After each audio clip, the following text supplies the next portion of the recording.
Alors d'abord, je voudrais remercier une nouvelle fois Alain Finkielkraut pour avoir accepté notre invitation. Je ne vous présente pas, c'est un ami de Politique Autrement et on est encore une fois heureux de l'accueillir à nouveau. Alors, on l'a invité aujourd'hui sur un livre assez particulier, son dernier, qui s'appelle L'après-littérature. Et je dirais personnellement, enfin l'ayant lu, que c'est un livre qui m'a assez étonnant et je dirais presque paradoxal. Je m'attendais en fait, dans le titre, à voir des développements qui existent d'ailleurs sur la littérature, mais en fait c'est un livre qui développe et qui entremêle à la fois la littérature elle-même, et c'est là-dessus que je vais essayer de discuter, et puis aussi, je dirais, un air ambiant particulièrement délétère, l'anti-littérature, pour faire très court, avec des courants que nous connaissons bien, et tous les jours, il arrive dans ce domaine un nouvel événement. Je ne sais pas quel est le dernier, entre les woke, le néo-féminisme, tous les jours, que ce soit l'Union européenne ou que ce soit autre chose, on est constamment confronté à ce phénomène. Donc c'est l'entrelacement entre ces deux thèmes.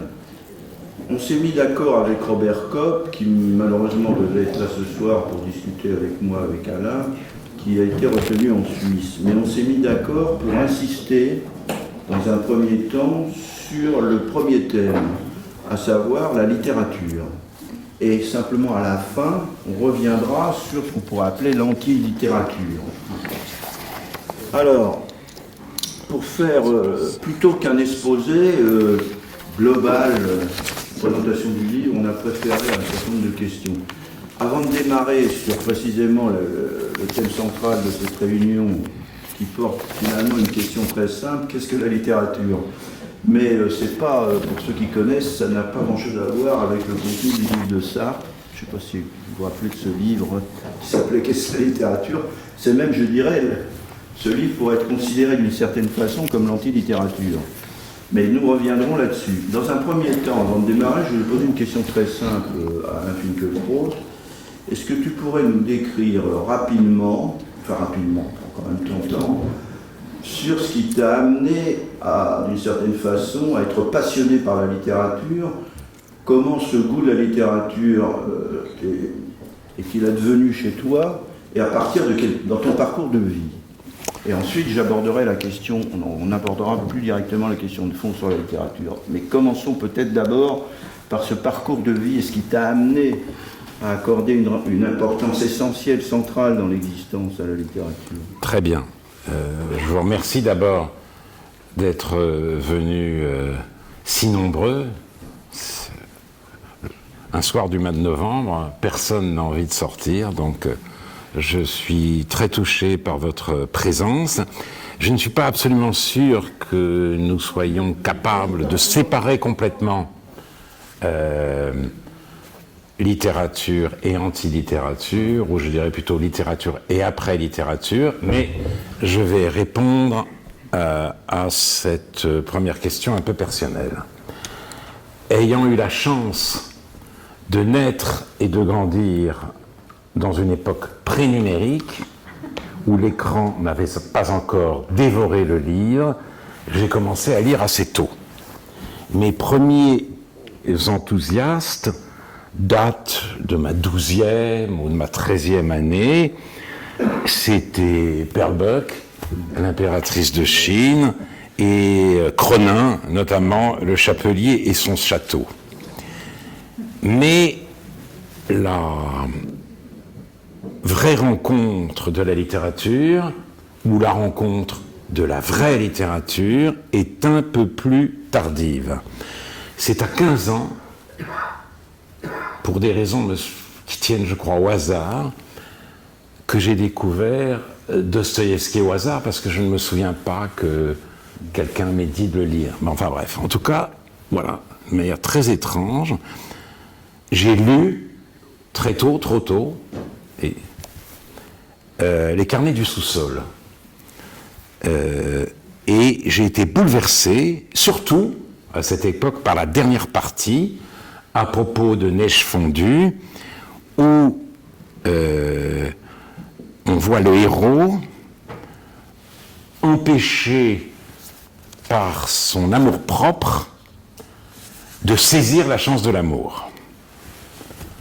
Ça a été pour moi une émotion extrêmement forte. Donc, j'ai lu coup sur coup L'Idiot, Crime et Châtiment, Les Frères Karamazov, et même l'adolescent, le joueur, même l'adolescent, qui n'est pas considéré comme un des grands romans de Dostoïevski, mais je voulais tout lire. Alors, beaucoup de choses m'échappaient, bien sûr. J'avais 15, 16 ans, mais comme Sartre découvrant Madame Bovary, j'aimais cette résistance coriace dont je venais jamais à bout, je cite Sartre, mystifié, fourbu, je goûtais l'ambiguë volupté de comprendre sans comprendre, c'était l'épaisseur du monde. Et c'est une émotion inoubliable. L'œuvre, ou les œuvres me transcendaient. Et les livres calibrés pour la jeunesse voudraient préserver les adolescents de cette expérience. Et je pense que c'est bête, c'est lamentable, c'est même monstrueux.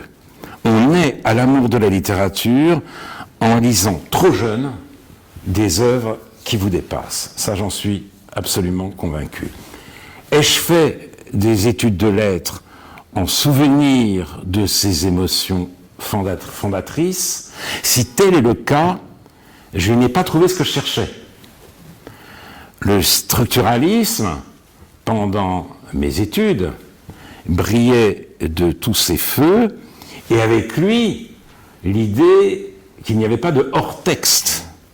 L'avant-garde partageait même l'histoire de la littérature en deux.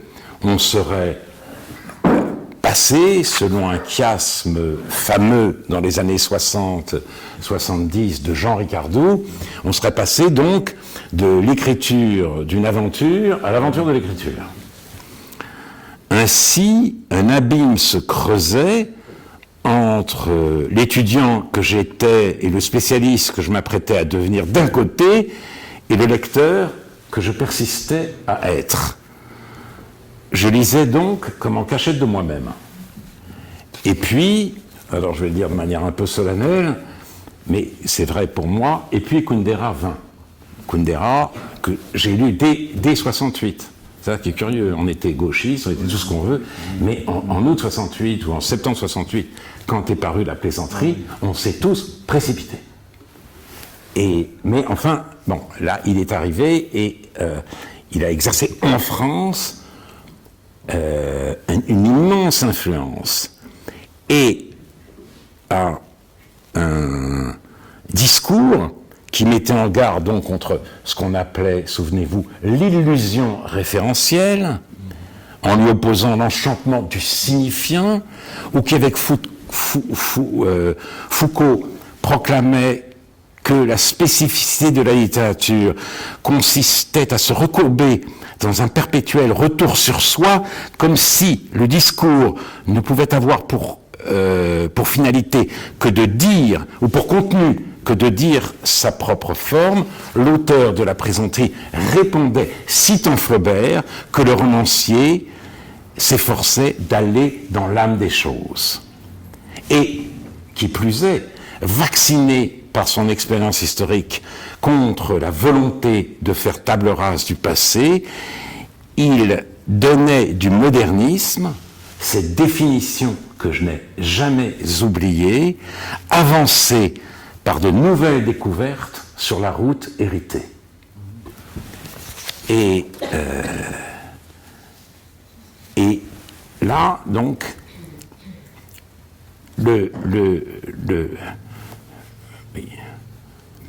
l'étudiant que j'étais, même plus l'étudiant d'ailleurs, le professeur que j'étais, se réconciliait avec le lecteur, et je retrouvais aussi une définition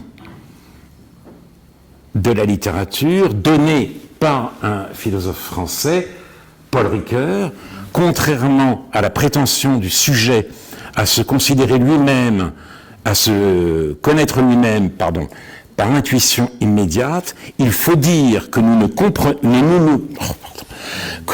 nous comprenons que par le grand détour des signes d'humanité déposés dans les œuvres de culture. Que serions-nous de l'amour et de la haine, des sentiments éthiques en général, et de tout ce que nous appelons le soi, si cela n'avait été porté au langage et articulé par la littérature? Les grands textes littéraires, tragédie, drame, comédie, poésie, roman, s'élèvent à la sphère de la connaissance. L'élucidation de l'existence et la découverte du monde ne doivent pas être abandonnées sans coup férir à la science, à la philosophie et aux sciences sociales ou humaines. Pour employer un langage husserlien, je dirais que la littérature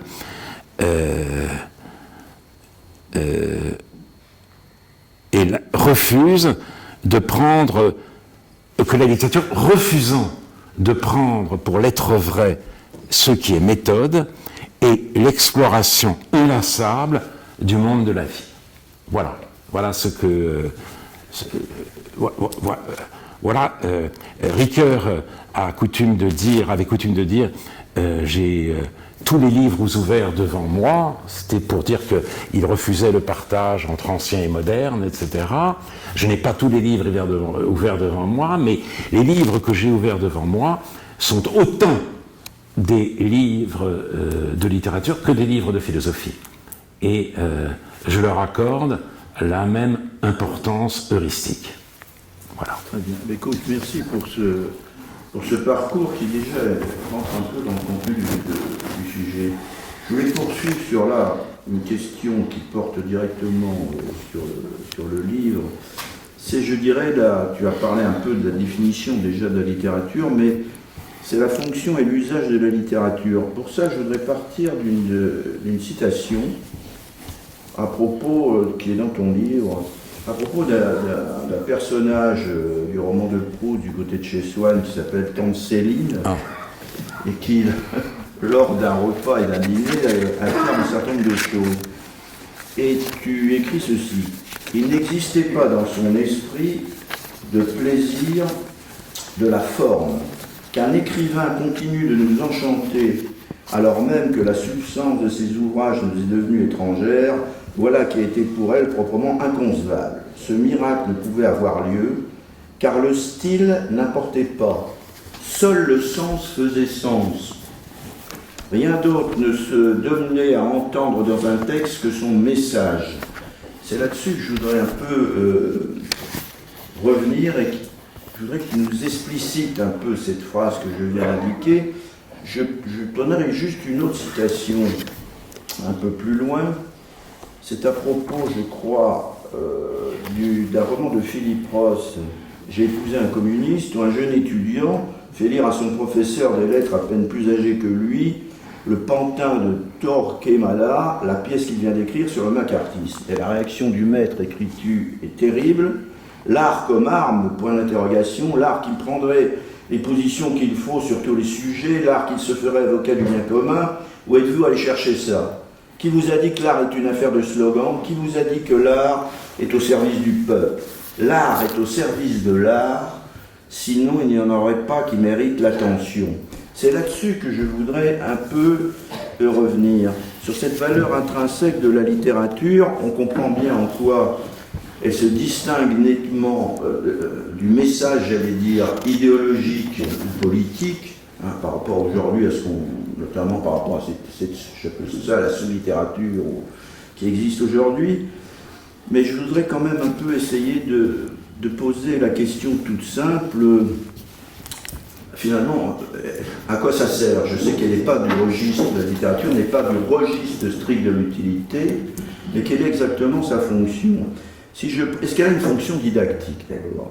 Si je prends d'ailleurs dans ton livre, il y a un moment où tu cites un très beau texte de Chateaubriand sur le printemps en Bretagne, et tu dis à un moment, les enseignants, c'est ça qu'ils devraient apprendre aux élèves, plutôt que, j'allais dire, une espèce de sous-culture ou une sous-langage écologique, pour faire très court. Et ça, là, véritablement, il y a une fonction d'éveil à la fois à la beauté du monde, qui est une fonction de la littérature. Donc, l'art au service de l'art, d'une certaine façon, on voit bien il existe, mais c'est pas... Là, on a une fonction d'enseignement, d'ouverture des élèves, qui va au-delà de... C'est pas l'art pour l'art, d'une certaine façon. Je continue pour préciser un peu ma question. De Montaigne à Camus, d'une certaine façon, la littérature, c'est une forme de réflexion sur la condition humaine, qui a toujours existé, qui est partagée d'ailleurs avec, d'une certaine façon, avec la religion et la philosophie, à sa manière, avec sa spécificité. Et est-ce que cette fonction, d'après toi, est devenue inutile dans la société actuelle? Et puis, dernier point, je dirais qu'on a souvent fait porter à la littérature une fonction de prémonition. Je pense notamment, alors on peut penser par exemple à certains romans de Houellebecq, ou précisément La Soumission, parce qu'il y a une espèce de vision, d'ailleurs, qui a eu lieu. C'est assez étonnant quand on regarde les dates de la parution, c'est quelques jours avant les attentats.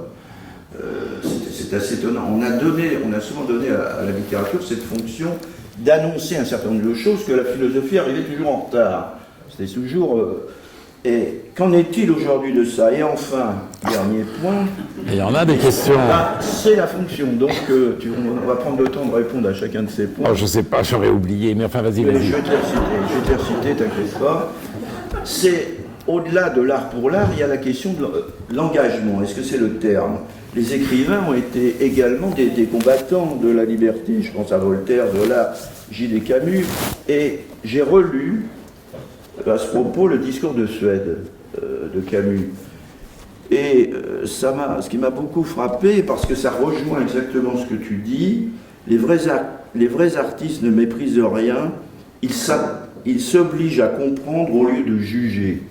Et ça me paraît rejoindre exactement ce que tu dis, contre les prêcheurs de vertu, d'une certaine façon. Mais Camus ajoute aussitôt ne pas oublier les humiliés dans le texte.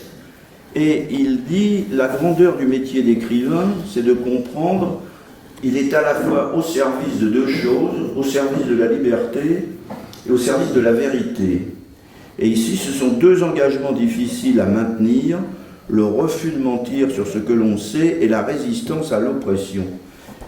Donc, ce que je veux dire à travers toutes ces mini-remarques, c'est que d'une certaine façon, on peut dire que, là-dessus je voulais un peu t'interroger, l'art a sa propre fonction intrinsèque, mais il a aussi toutes ces fonctions qui existent.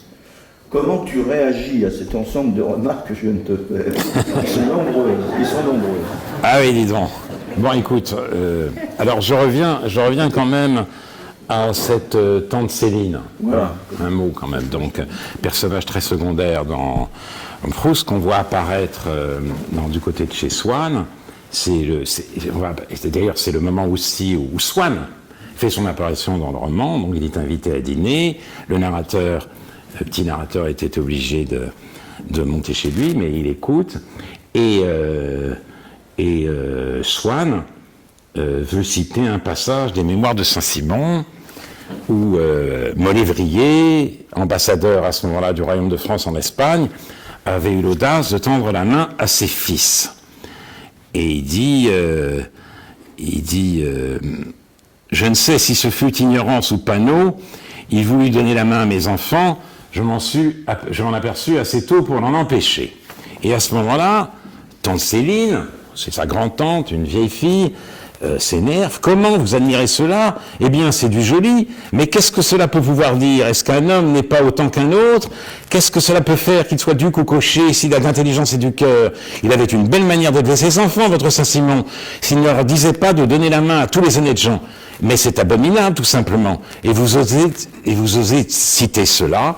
Alors, le grand-père à qui Swann racontait cette anecdote et qui avait envie de discuter avec lui de cette expression ignorance ou panneau qui lui plaisait beaucoup, soupire et il dit à maman, dit le narrateur, rappelle-moi donc le vers que tu m'as appris et qui me soulage tant dans ces moments-là. Ah oui, Seigneur, que de vertus vous nous faites haïr. Bon, et j'ai trouvé que cette scène était très intéressante parce que cette vieille fille démodée et ridicule était un personnage prémonitoire de ce qu'allait être le nouvel ordre moral, l'ordre moral d'aujourd'hui, qui n'a rien à voir avec l'ordre moral représenté par le procureur Pinard au grand procès de 1857. Les 3 procès d'ailleurs. Hein. Il y a eu Baudelaire, et il y a eu Flaubert et Eugène Sue.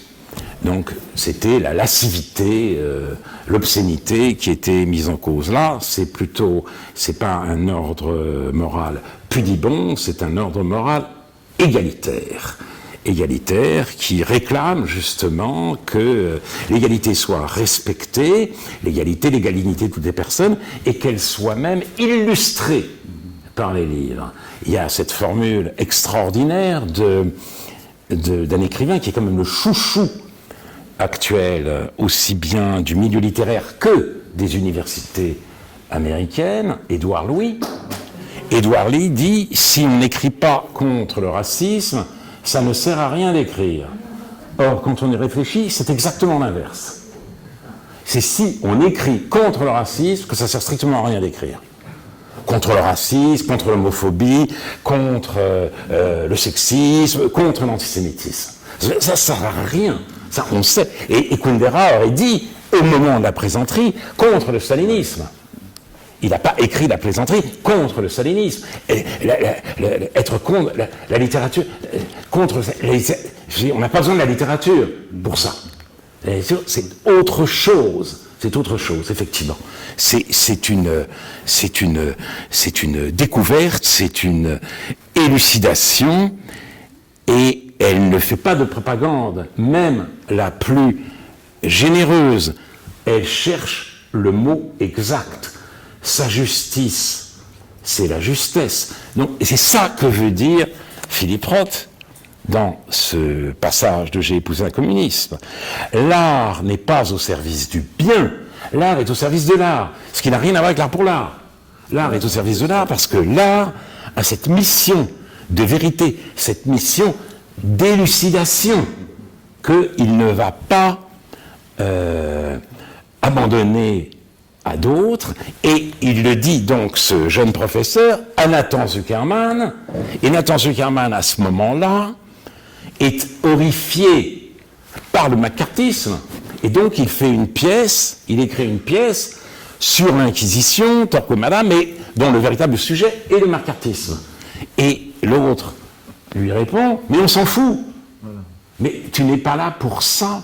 On n'est pas là, tu n'as rien à voir avec les slogans, on n'a pas besoin de l'art pour ça, on s'en fout. Et c'est là aussi que, donc, dans cette même tirade tout à fait extraordinaire, qu'il dit, quand on généralise la souffrance, on a le communisme, quand on particularise la souffrance, on a la littérature. Maintenir le particulier en vie dans un monde qui simplifie et généralise, c'est la bataille dans laquelle il faut s'engager. C'est ça, l'engagement. Et c'est tout à fait extraordinaire, parce que oui, quand J'ai épousé un communiste, se passe dans la période des années 50, et en même temps, cette phrase a une force de vérité inouïe, parce que le communisme est mort, mais pas l'idéologie. On a cru, évidemment, que l'idéologie s'éteindrait avec le communisme. Alors, le communisme peut avoir quelques nostalgiques, mais enfin, bon, Slavoj Žižek, Alain Badiou, qui essayent, en effet, de réhabiliter l'hypothèse communiste, mais enfin, on sait que ça ne prendra pas. Pour autant, l'idéologie est plus forte que jamais, et me semble même plus forte, je parle sous nos climats, qu'à l'époque du communisme, parce que plus répandue et plus attachée aussi à en finir avec la littérature. Généraliser la souffrance, c'est très exactement le propos militant du néo-féminisme. Hein, le propos militant du néo-féminisme. Voilà, et d'ailleurs, pourquoi Philippe Roth est-il accusé de misogynie? Et pourquoi cette accusation lui a-t-elle valu de ne jamais recevoir le prix Nobel?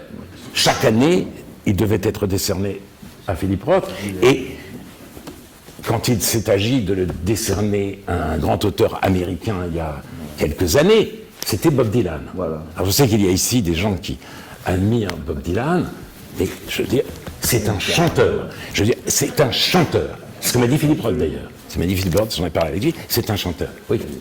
Moi, j'adore Paul McCartney, je détesterais que Paul McCartney ait le prix Nobel. Alors c'est vrai, il a une œuvre poétique, encore que Eleanor Rigby soit une chanson d'une poésie inimaginable. Il avait un talent, Paul McCartney, il a toujours un talent pour croquer des personnages dans ses chansons. Bref, il n'a pas eu le prix Nobel parce qu'il est accusé de misogynie. Pourquoi est-il accusé de misogynie? Parce que dans un livre qui s'appelle Ma vie d'homme, il a présenté une femme menstrueuse.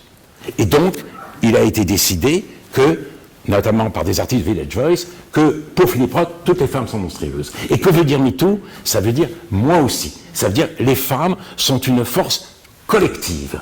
Les expériences sont interchangeables. Ça veut dire, et bon, peut-être que je vais trop vite, là, on va finir la soirée en 2 minutes, mais c'est très intéressant, si vous voulez. C'est-à-dire, dans l'optique de l'idéologie, il y a 2 forces. Alors, au temps du communisme, c'était les exploiteurs et les exploités. La lutte des classes n'a plus cette force persuasive, notamment parce que l'intégration de ce qu'en temps de Marx on appelait le prolétariat s'est faite sous la forme de la social-démocratie dans la plupart des sociétés occidentales. Mais un autre dualisme a immédiatement pris le relais, l'opposition des dominants et des dominés. Et c'est ce dualisme qui fait rage à la fois dans les 2 idéologies de notre époque, l'antiracisme et le néo-féminisme. Les dominés, donc, ce sont les femmes, et les dominants, ce sont les hommes, et tout ce qui arrive aux femmes, si vous voulez, et toutes les femmes sont là pour témoigner d'une expérience d'oppression qui doit être toujours la même. Toujours la même. C'est ça, MeToo, c'est la même chose. Adèle Haenel, c'est la même chose que Samantha Gamer, même si la victime de Polanski ne cesse de répéter qu'elle lui a pardonné depuis longtemps et qu'elle ne raisonne pas ainsi. Or, il n'est rien arrivé de tel à Adèle Haenel, puisque celle-ci affirme que Christophe Ruggia n'est pas passé à l'acte. Elle le reconnaît. Elle dit, il n'est pas passé à l'acte pour ne pas s'avouer à lui-même qu'il était un violeur. Mais peu importe, il n'est pas passé à l'acte, mais c'est la même chose. Tout est la même chose. D'où, effectivement, la grande revendication exprimée par Philippe Roth, maintenir le particulier en vie. Comme si l'écrivain était, par-dessus tout, face à ce réductionnisme idéologique, le gardien de la pluralité humaine. Et j'ajoute, encore une fois, je réponds trop vite, et peut-être que je prends l'avance, mais que ça, c'est ce qu'il y a d'absolument fascinant dans l'idéologie. L'idéologie, nous dit Hannah Arendt, c'est la logique d'une idée. Voilà. Et la logique d'une idée, ça veut dire que c'est un système d'explication globale de l'histoire humaine, à partir d'une idée. D'accord, je comprends. Mais c'est un peu plus, c'est-à-dire que, justement, il s'agit d'histoire. Donc, l'idéologie, c'est un récit. Et si nous sommes captivés par l'idéologie antiraciste, comme l'idéologie communiste, hier, etc., c'est précisément du fait de sa puissance narrative. Elle nous raconte quelque chose. Elle nous raconte quelque chose, et à ce récit, nous nous identifions. Non pas forcément parce que nous souffrons comme dominés, mais parce que le récit lui-même a quelque chose de captivant, et quand nous sommes des dominants, il nous permet d'expier notre qualité de dominant. Mais justement, quand on réfléchit, et ça d'ailleurs, je vais vous dire des choses très simples, très triviales, mais qui me troublent beaucoup. Le récit idéologique, et nous sommes tous ici, quel que soit notre âge, à un moment donné, passés par l'idéologie en ce sens. Tous. Hein? T'as été Mao, toi. Hein? Moi aussi. Mais en plus, après, j'ai été même plus, je sais pas, bref. Philippe Reynaud, ici présent, a été trotskiste, je crois. Alain Besançon a été communiste, etc.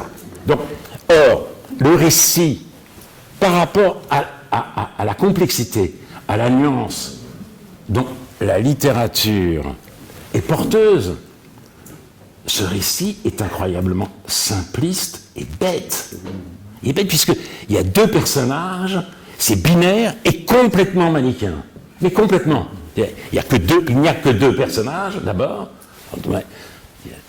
en guise de pluralité humaine, et le bien est tout à fait d'un côté, et le mal tout à fait de l'autre. Alors comment, justement, des intellectuels nourris, notamment par la complexité de la littérature, ont pu sombrer, corps et bien, dans cette espèce de bêtise narrative.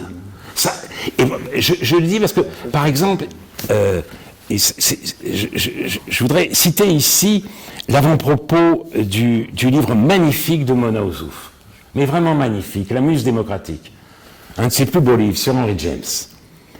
Et elle dit des choses très intéressantes, justement, sur la période où elle était communiste. Dans cette période, dit-elle, tout être nous semblait réductible à son histoire et non à sa nature. Nous étions persuadés que ce qu'une histoire mal faite a produit, corps souffrant, esprit tordu, cœurs esselés, vie misérable, une histoire bien faite peut le redresser. Et elle dit, oui, mais en même temps,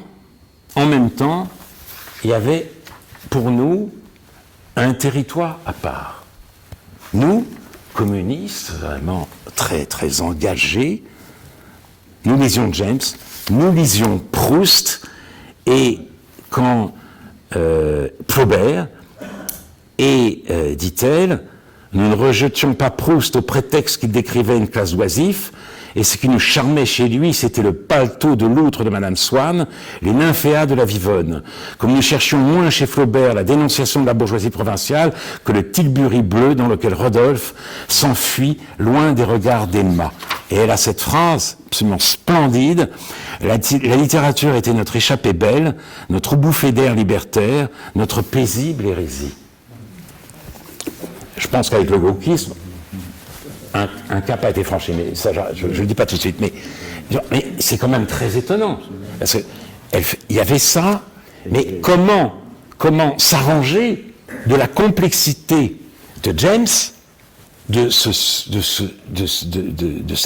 sens inouï des nuances, et revenir en même temps au simplisme vertigineux du récit idéologique. Parce qu'encore une fois, autrement dit, l'idéologie, c'est un très mauvais roman. C'est le pire des romans. Et ceux-là même qui continuaient à se nourrir de littérature, eh bien, se laissaient, si vous voulez, se laissaient fasciner, subjuguer par ce mauvais roman. Et d'ailleurs, ça me donne l'occasion aussi de donner une nouvelle définition du roman, de la littérature. Le roman nous raconte des histoires qui nous aident à ne plus nous raconter d'histoire. Et effectivement, et notamment à ne plus nous raconter l'histoire si binaire, si simple, si manichéenne que nous raconte l'idéologie. Merci beaucoup. Je reviens donc tu as déjà répondu à l'ensemble des questions que j'avais posées. Juste un point sur Camus. Quand il dit il y a deux engagements difficiles à maintenir, qui est à la fois au service de la vérité et au service de la liberté. Et notamment, il ajoute ne pas oublier les humiliés. Alors je sais qu'aujourd'hui, c'est une période au moment où on dit ça, on est dans une période très différente. Mais il écrit ceci, se mettre l'écrivain ou l'artiste a aussi à se mettre non pas au service de l'histoire ou de l'idéologie de l'histoire, mais à ceux qui subissent l'histoire. Le silence d'un prisonnier inconnu, abandonné aux humiliations à l'autre bout du monde, suffit à retirer l'écrivain de l'exil. Qu'est-ce que tu penses de cette dimension par rapport précisément à ce qu'il appelle les humiliés, qui est une forme d'engagement de l'époque, parce qu'on est dans un contexte très particulier.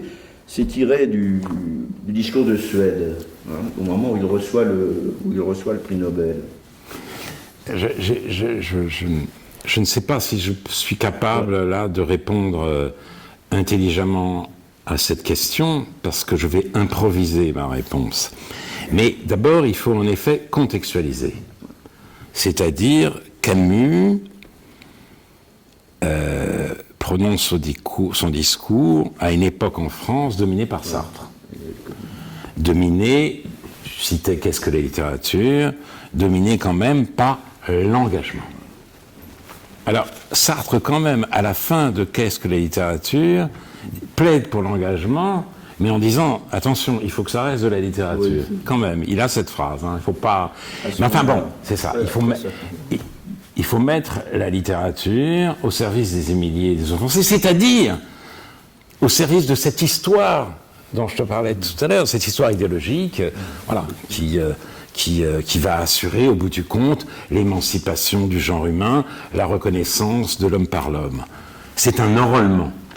Donc, d'une certaine manière, Camus résiste à cet enrôlement, il l'a payé très cher, hein, mais d'un autre côté, il paye aussi un tribut à ce discours général. Il dit, c'est pas parce que je ne me laisse pas enrôler, c'est pas parce que je ne suis pas un écrivain engagé au sens sartrien du terme que la situation des pauvres, des humiliés m'est indifférente. C'est aussi comme ça qu'il faut concevoir les choses. Parce que sinon ça ne tient pas. Je veux dire, Proust ne s'est jamais mis au service des humiliés. Et en même temps, qu'on soit humilié ou pas, on a tout à gagner à la lecture de La Recherche du temps perdu. Alors, il y a un livre sur la question sociale chez James, c'est La princesse Casamissima. C'est très intéressant d'ailleurs. C'est très intéressant justement parce que là non plus, il n'est pas au service. Il montre un personnage complètement partagé entre le désir de révolution et l'amour de la beauté. Et au moment d'ailleurs où il doit commettre un attentat, il se suicide. Parce que l'amour de la beauté, porté par le vieux monde, porté par le vieux monde inégalitaire, justement, eh bien, est trop fort en lui pour qu'il choisisse complètement de basculer du côté de la révolution. Donc, il problématise cette question-là aussi, James, dans ce livre. Mais donc, voilà, c'est comme ça que je conçois les choses, mais c'est pas ce que j'ai retenu, moi, du discours de Suède, qui est un admirable discours. Ce que j'ai retenu, c'est une phrase qu'on cite beaucoup aujourd'hui. Chaque génération se croit vouée à refaire le monde. La tâche de la nôtre n'est pas moins grande. Empêcher que le monde ne se défasse. C'était incroyable de dire ça en 1957. Cette idée que, voilà, il faut sauver les meubles, quoi. Parce que le monde est en train de se défaire. Alors c'était déjà, l'écologie peut reprendre ça, ce renversement à son compte, mais pas simplement. C'est où alors une écologie générale, l'écologie de la langue. On voit ce qui lui advient aujourd'hui, les coûts qui sont portés à la langue qui en France a été façonnée par la littérature, ce dont visiblement tout le monde se fiche aujourd'hui.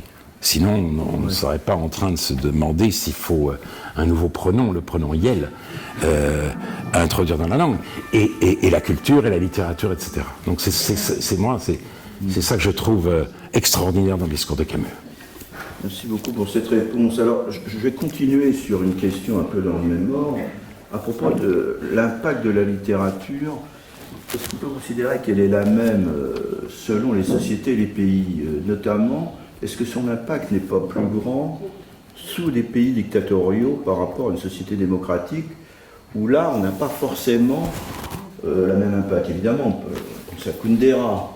Je ne sais pas comment tu vois ce problème. Est-ce qu'elle est, je ne dirais pas plus efficace, parce qu'on voit comment, à partir du moment où elle est pourchassée, où les auteurs sont pourchassés par le pouvoir politique, à ce moment-là, elle prend une autre dimension que dans une société démocratique, où on a, je ne sais pas le nombre de romans qui sortent en toute liberté, mais qui est impressionnant, et on a l'impression que tout peut se dissoudre dans l'informe, d'une certaine façon.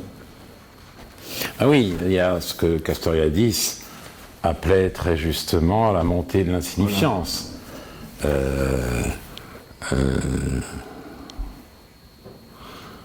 C'est-à-dire, c'était cette phrase de Philippe Roth, justement, qui a voyagé beaucoup entre l'Europe centrale et les États-Unis, qui a créé une collection pour les écrivains tchèques, etc., dans les 70, et qui disait en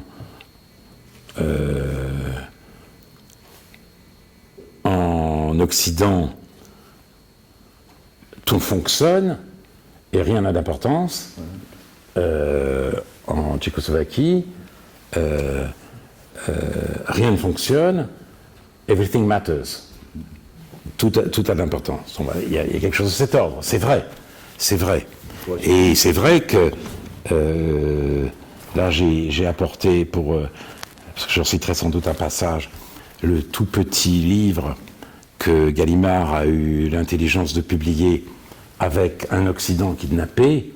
Cette conférence de cet article que Kundera avait fait paraître dans le débat en 83 sur la tragédie de l'Europe centrale, et il est précédé d'un très très beau texte aussi, une conférence de Kundera en 67 à Prague, parce que le printemps de Prague a commencé avant le printemps parisien, et c'était le moment clé de ce printemps, et dans la petite préface qu'il a écrite pour ce texte, Jacques Rupnik nous dit que l'hebdomadaire des écrivains, Literarni Novini, tirait à 250 000 exemplaires et ils étaient tous vendus dans la journée.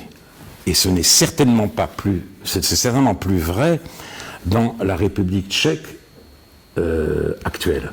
Donc il y a cette question, en effet, et c'est surtout aussi, si la littérature a une telle importance dans les pays soviétisés, c'est aussi parce que vraiment, l'idéologie ne pouvait pas prendre. Parce que l'idéologie était en quelque sorte disqualifiée par le pouvoir et par l'usage que le pouvoir en faisait. Donc c'était pas possible. Donc il y avait une manière, c'était assez naturel de se tourner vers la littérature, se tourner vers la spécificité et de se tourner vers la littérature pour élucider l'existence, pour penser le monde. L'allergie au discours idéologique était absolument totale. Et au discours de la table rase aussi, etc. Donc je crois aussi que c'est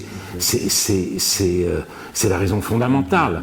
Et ça n'a pas duré. C'est-à-dire maintenant, on ne peut pas, je ne crois pas que ni en Russie, ni en République tchèque, ni en Pologne, la littérature n'ont aujourd'hui l'importance et le rôle qu'elle jouait alors. Très bien. Alors j'en arrive peut-être aux deuxième partie déjà, j'appellerais pas ça les anti-littératures, mais tu mets en fait constamment tu mets constamment en perspective, cette conception de la littérature que tu viens de nous rappeler, avec des courants des constructeurs, et d'ailleurs je dois dire que absolument rien n'échappe à ton regard critique, et c'est vrai que quand on lit ce livre et qu'on additionne le nombre de déclarations, il y a un côté qui apparaît complètement, perte totale du bon sens, on se raconte des histoires et on vit dans un monde qui paraît complètement déconnecté de ce qu'on appelait antérieurement le sens commun. Ça, c'est... Oui, je dois dire que le rassemblement de toutes ces citations, c'est quand même assez sidérant. Et on s'aperçoit qu'on est vraiment ailleurs, d'une certaine façon. Alors tu soulignes là-dessus, je ne vais pas reprendre, parce que tu parles de la catastrophe du nouvel antiracisme, avec des exemples particulièrement frappants du néo-féminisme. Le tout qui, tu l'as dit tout à l'heure, mais c'est la négation à la fois de la singularité, de la perplexité et de l'ambivalence, qui précisément sont des dimensions sur lesquelles on mesure de la littérature. Je crois que ça me paraît très intéressant. En même temps, je ne peux m'empêcher de me poser la question, tu dis à un moment, ça n'imprègne plus, d'une certaine façon. Et la France s'est mise à l'heure de l'Amérique. Alors, c'est un peu sur ce point que je voulais rebondir. Est-ce qu'on peut dire que la France est en phase avec l'Amérique par rapport à ce à quoi on assiste aux États-Unis? Alors, évidemment, il y a un certain nombre d'éléments que tu cites qui plaident de ce côté-là, à savoir l'institution universitaire avec la question des libertés qui est absolument centrale, ce qui se passe aujourd'hui dans les grandes écoles, qui est un point essentiel. Ce qu'on entend tous les jours au déjeuner dans un certain nombre de médias, qui déjeuner, on a la dose à la fois du néo-féminisme, aussi de l'écologie, avec des témoignages, ou alors des témoignages sur des viols, sur des trucs absolument horribles. Vous vous réveillez le matin, vous avez le droit à ces témoignages. Bon. Ça, tout ça est tout à fait vrai, mais j'y rajouterai aussi l'importance d'un milieu très particulier, qui est le milieu du cinéma et du showbiz. Au moins d'une partie de ce milieu. Hein. Et puis une partie de la jeunesse, mais pas non plus toute la jeunesse. Ça fait beaucoup, on dirait, mais est-ce que tu penses que le politiquement correct, si je me situe par exemple aux années 80, dans les années 80, au mitterrandisme triomphant, je pense à un livre qui n'a jamais été réédité par Gallimard, qui s'appelle Voyage à l'intérieur du malaise français, de Paul Lyonnais, qui était d'une certaine façon éminemment précurseur et qui à l'époque a été mis de côté. Il faut voir la censure. On ne le trouvait pas, les libraires l'avaient mis dessous, on ne pouvait pas y avoir accès. Aujourd'hui, beaucoup de gens se réfèrent à ce livre, malheureusement on ne le trouve plus. Et Gallimard ne l'a pas republié. C'est dommage, et il y a eu des demandes pressantes pour qu'il soit republié. Il n'est pas republié, j'espère qu'il sera republié d'une certaine façon. Mais est-ce que tu ne penses pas, par rapport à cette période que nous avons connue, que globalement, l'hégémonie du politiquement correct, pour faire très court, est quand même entamée, c'est-à-dire que nous sommes dans une période qui n'est pas celle qu'on a connue antérieurement. Il y a des contre-pouvoirs, si on veut, il y a des éléments de résistance qui existent. Dans le domaine des médias, on voit que c'est partagé d'une certaine façon, puisqu'il y a... C'est vrai qu'il y a un certain nombre de journalistes militants du politiquement correct qu'on peut trouver dans un certain nombre de médias publics, mais on voit aussi d'autres courants qui s'expriment maintenant dans d'autres chaînes ou dans d'autres médias. Donc, l'hégémonie de ce courant-là, c'est un peu ma question, est-ce qu'il est si fort que ça et dans quel milieu est-ce qu'il ancre, je ne veux pas parler de France profonde avec une dimension populiste, mais est-ce qu'il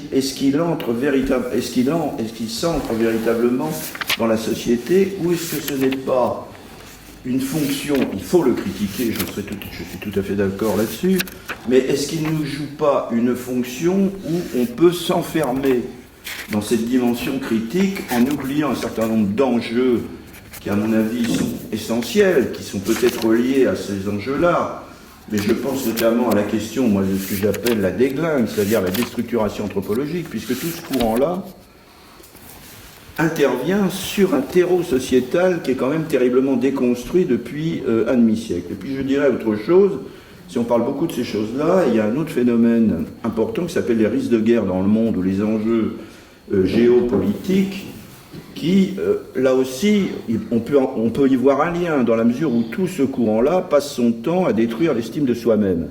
Et à dire la France, c'est d'une certaine façon l'horreur. On peut y voir un lien, mais en même temps, quelle est la portée, c'est la question du moins que je me pose, quelle est la portée exactement de ce courant-là, je dirais, par rapport aux citoyens ordinaires. Et pour compléter ma question, qui va revenir sur la littérature, et je m'arrêterai là ensuite, dans ce cadre-là, peut-on dire que la littérature, au sens où tu viens d'en parler, n'imprime plus dans la société? Peut-on dire, par exemple, peut-on dire ça de Houellebecq et de Kundera?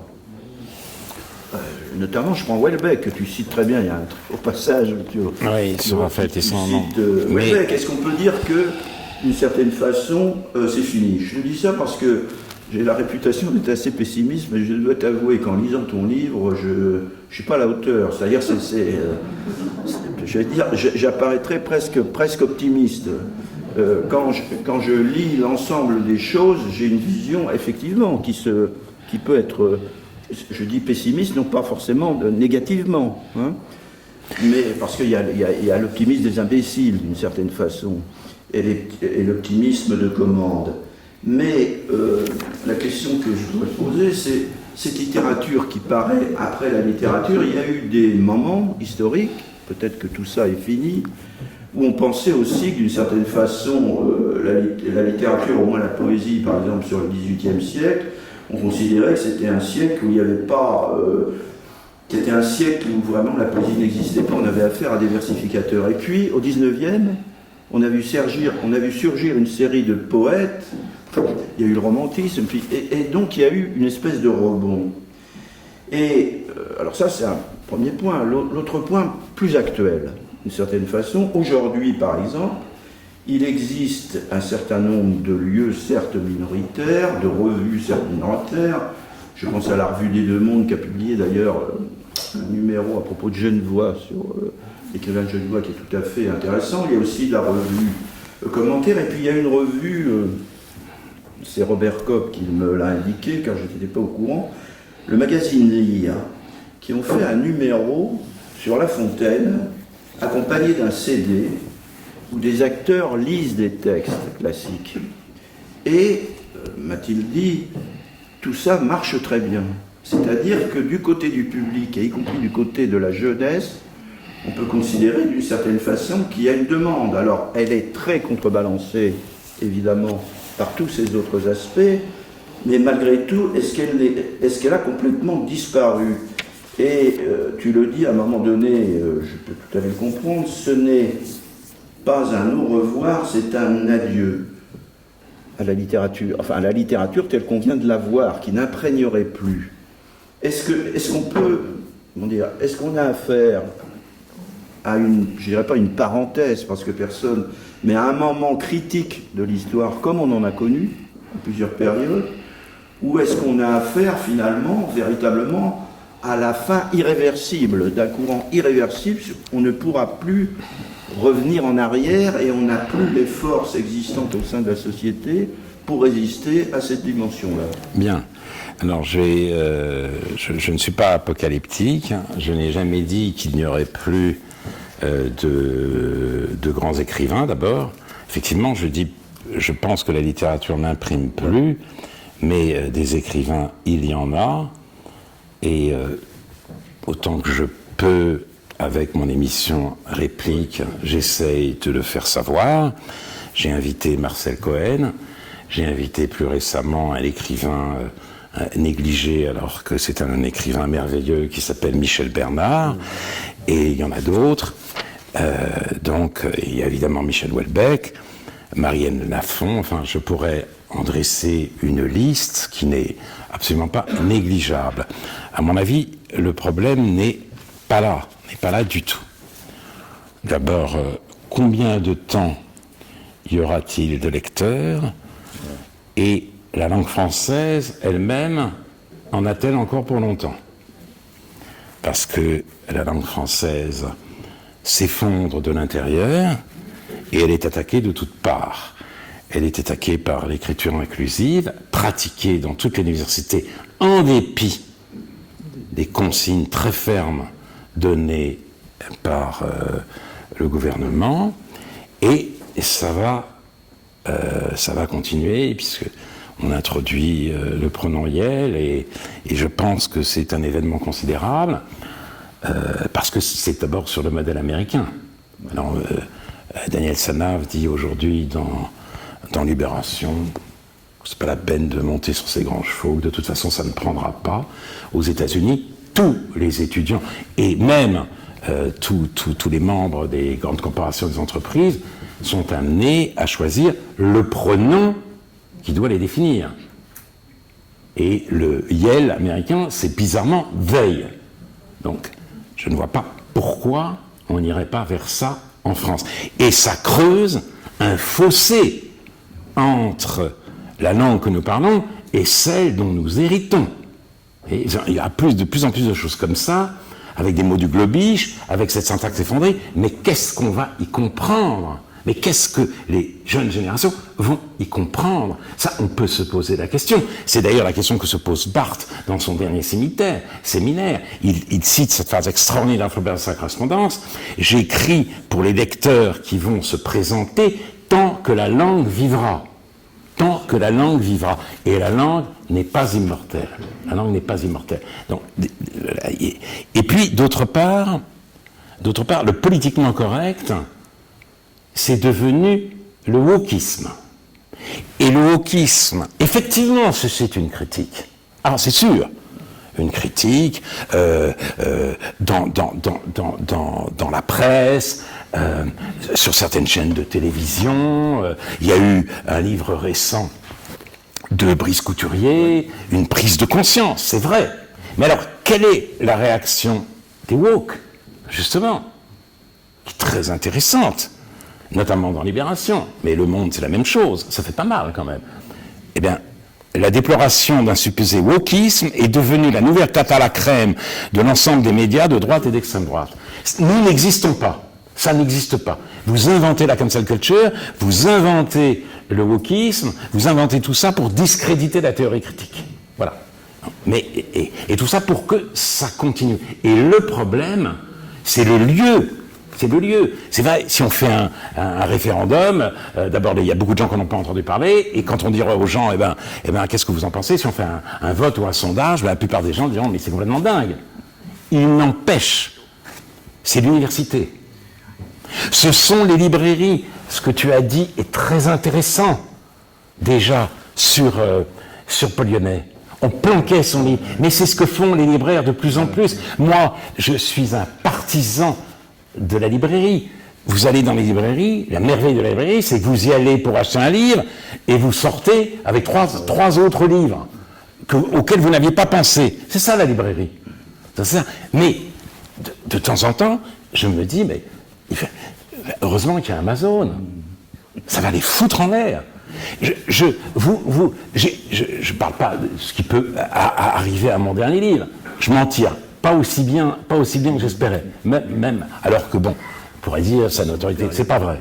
Mais, vous avez peut-être, certains d'entre vous ont peut-être lu le livre de Claude Habib, La question trans. La question trans. Allez chez Chan. Il est planqué. Parce que le trans, c'est pas une question. C'est pas une question. Je veux dire, c'est une apothéose. C'est le bout du bout de l'histoire de l'émancipation.